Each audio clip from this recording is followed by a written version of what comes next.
ছাত্র জনতাকে হত্যার হুকুমদাতার বিচার হবে জানালেন স্বরাষ্ট্র উপদেষ্টা।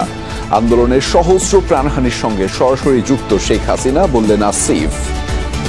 যেহেতু বাংলাদেশে একটা ম্যাসাকারের সাথে শেখ হাসিনার নাম জড়িত আছে, এটা শুধু আমাদের মন্ত্রণালয়ে না, প্রত্যেকটি স্থানে এটা করা হবে। হুকুমদাতা যারা ছিল they should be punished, severely punished.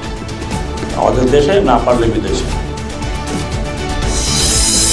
বৃহস্পতিবারের মধ্যে পুলিশ সদস্যদের কাজে যোগ দেওয়ার সময়সীমা আর রাজনৈতিকভাবে ব্যবহার হবে না বাহিনী। গুলশানে দায়িত্বে ফিরেছেন ট্রাফিকরা।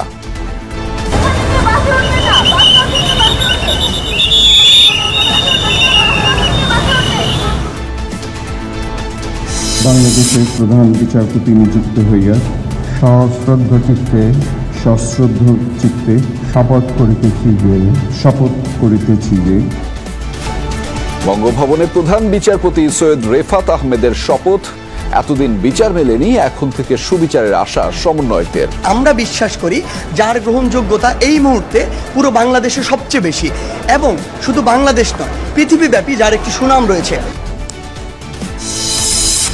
সনাতন ধর্মাবলম্বীদের উপর হামলা, নির্যাতন, অগ্নিসংযোগের অভিযোগে ঢাকা সহ কয়েক জেলায় সমাবেশ, বিক্ষোভ। সংখ্যালঘু সুরক্ষা আইন করার দাবি। ক্ষমতা চুক্তির জন্য যুক্তরাষ্ট্রকে দায়ী করেছেন শেখ হাসিনা। খবর ভারতীয় গণমাধ্যমের।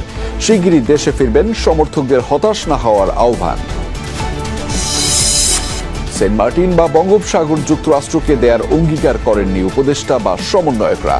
এখন চলছে ফায়ার ফাইটিং জব, মন্তব্য তৌহিদ হোসেনের।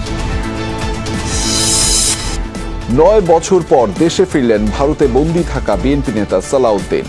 বললেন, গণতান্ত্রিক কাঠামো সংস্কার করে অর্থবহ করতে হবে বিজয়। ইসলামী ব্যাংকের প্রধান কার্যালয়ে সন্ত্রাসীদের গুলি, 5 ব্যাংকার আহত। জড়িতদের বিরুদ্ধে কঠোর ব্যবস্থার হুঁশিয়ারি অর্থ উপদেষ্টার।